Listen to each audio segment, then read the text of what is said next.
Halo guys, bertemu lagi dalam channel Roy Olim, di mana dalam channel ini kita akan membincangkan info-info berkaitan dengan trading, sama ada di Bursa Malaysia, stok ataupun indeks dan binary option. Tetapi di sini kita lebih fokus ke dalam binary option. So, sebelum saya meneruskan video ini, saya harap Anda tekan subscribe dan jangan lupa tekan like terlebih dahulu guys. Karena subscribe itu percuma guys. Jadi kita terus saja kepada topik pada hari ini. Jadi topik pada hari ini, konten pada hari ini adalah berbeza daripada konten hari-hari yang lain. Jadi untuk pengetahuan Anda, di dalam channel ini kita mempunyai 3 slot yang berkaitan dengan education, motivation dan juga challenge. Jadi saya harap Anda boleh subscribe karena semua informasi yang terdapat di dalam channel ini adalah percuma. Guys, jadi terus saja kepada isi kandungan video pada hari ini. Jadi apa yang saya ingin kongsikan pada hari ini adalah teramat penting guys. Ini merupakan satu informasi yang teramat penting sekiranya Anda berniat menjadi seorang professional trader. Karena ini berkaitan dengan mindset Anda. Guys, bukan juga mindset, kelas. Sekiranya Anda tahu kelas Anda di mana, Anda akan tahu apa yang perlu Anda buat untuk tingkatkan something dan juga untuk menjadi seorang trader yang profesional. Jadi saya akan bincangkan berkaitan dengan 4 quadrant of money. Siapa yang pernah dengar berkaitan dengan 4 quadrant of money? 4 quadrant of money ini adalah merupakan satu teori oleh Robert dalam bukunya Rich Daddy Poor Daddy. Jadi di dalam buku tersebut beliau ada menyimpulkan, membuat satu teori berkaitan dengan empat cara pengeluaran duit ini, saluran duit ini. Jadi apakah 4 saluran duit itu? Kita akan kupas satu persatu di dalam video ini. Jadi Anda jangan skip video ini karena video ini terlalu penting. Guys, video ini terlalu penting untuk orang yang ingin berbisnis. Bukan saja untuk orang yang ingin berbisnis ataupun trader.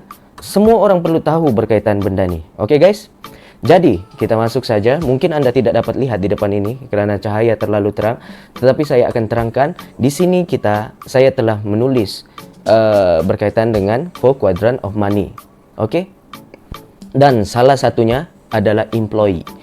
Employee adalah tangga pertama di dalam 4 quadrant of money. Jadi apakah maksud employee ini? Apakah maksud employee ini dan apa kaitannya dengan perdagangan?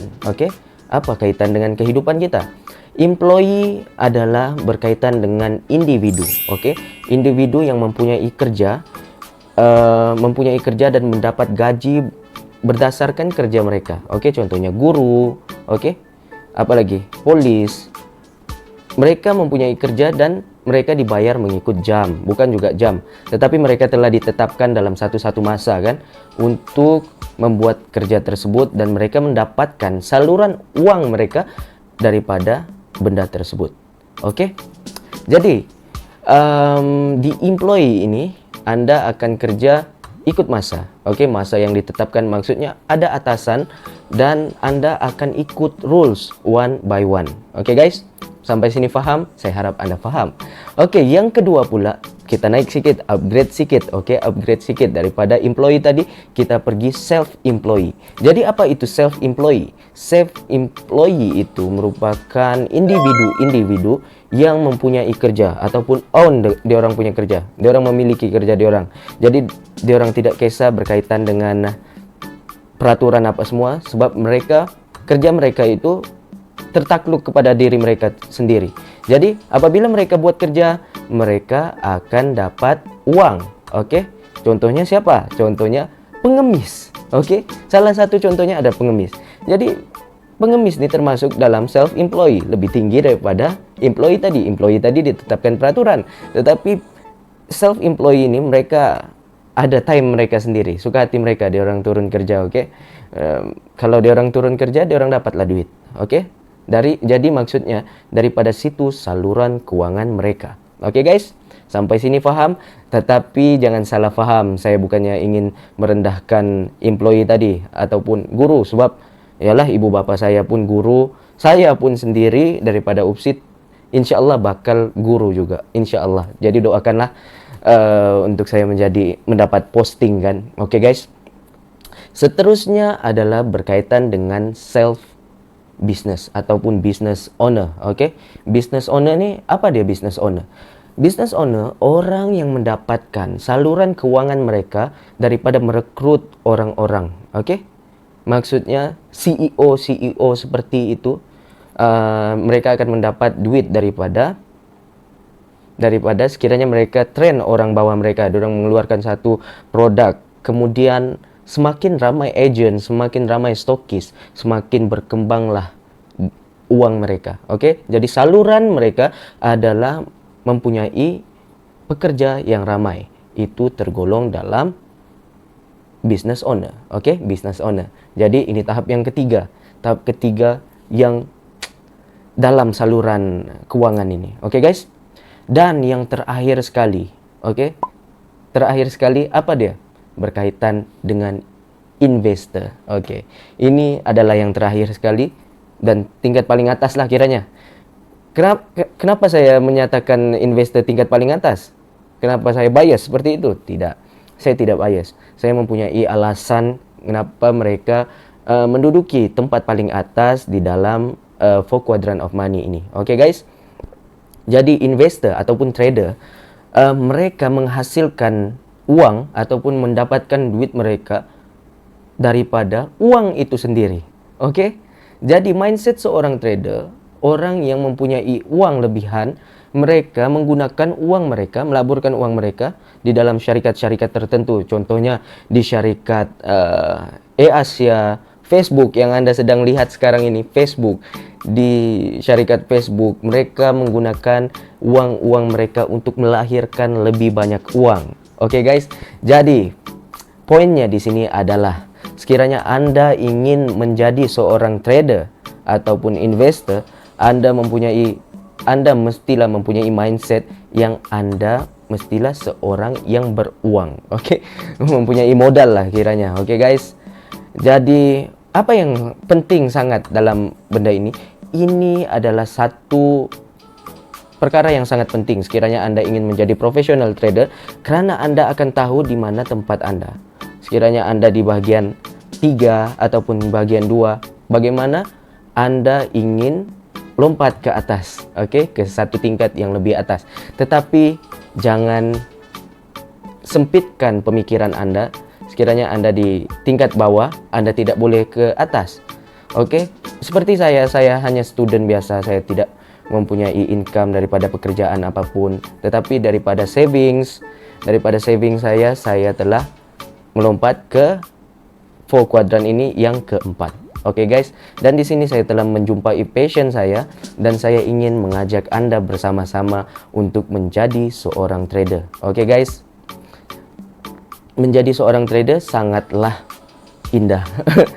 Tidak seindah yang Anda sangkakan juga lah.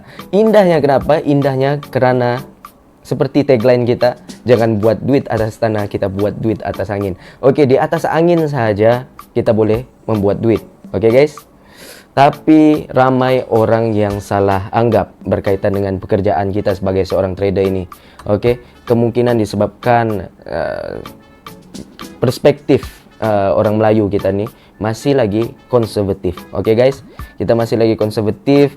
Kerja-kerajaan saja kita boleh dapat duit kan. Kalau bisnis saja bisnis pun kita takut-takut. Sama ada kita akan, kalau bisnis tuh lingkup macam mana apa semua itu adalah buaya-buaya di dalam kepala kita. Apa buaya-buaya? Buaya-buaya yang membisikkan perkara-perkara negatif yang membuatkan Anda stay di satu tempat dan tidak maju ke hadapan. Oke guys, jadi poin di dalam keseluruhan video ini, Anda mestilah membuka minda Anda bagaimana Anda ingin mengubah kehidupan Anda, perspektif Anda untuk menjadi lebih maju di dalam kehidupan. Oke guys, saya di sini sekadar berkongsi, bukannya mengajari Anda, tetapi sekadar berkongsi. Oke guys, saya harap ilmu ini dapat Anda pahami. Sekiranya Anda memahami konsep ini, Anda insya Allah akan menjadi seorang trader yang profesional. Disebabkan apa? Seorang trader profesional mempunyai mindset. Mereka tahu di mana tempat mereka. Mereka dapat mengawal psikologi. Oke, ingat, saham bukanlah ekonomi, tetapi saham adalah emosional. Oke, jadi di dalam Olim Trade itu Anda boleh membeli pelbagai saham. Saham pun ada di dalam Olim Trade itu, seperti Facebook, Tesla, dan jangan risau, ianya adalah patuh syariah. Oke guys, ianya patuh syariah. Sekiranya Anda ingin cakap judi apa semua, Anda mestilah kemukakan bukti-bukti Anda. Oke guys, untuk menyatakan ini merupakan satu perdagangan. Kalau Nabi dulu, Nabi pun seorang trader. Kenapa seorang trader? Nabi pun yalah, kambing apa semua kan. Jadi kita mengamalkan sunnah Nabi. Oke, saya tidak layak untuk cakap seperti ini, tetapi ini adalah reality. Dan jangan, sekali lagi saya ingin ingatkan, jangan terlalu konservatif dengan benda yang Anda tidak tahu. Oke, jangan terlalu konservatif, belajarlah terlebih dahulu dan Anda akan melihat ilmu Allah itu sangat luas. Oke guys, sampai situ saja penerangan pada hari ini. Saya harap penerangan ringkas ini dapat menjadi manfaat kepada Anda dan membolehkan Anda mengubah kehidupan. Kita sama-sama mengubah kehidupan kita kepada yang lebih baik. Kita ambil yang baiknya dan buang yang buruknya. Oke guys, itu saja daripada saya, Tera Rasa Gentleman.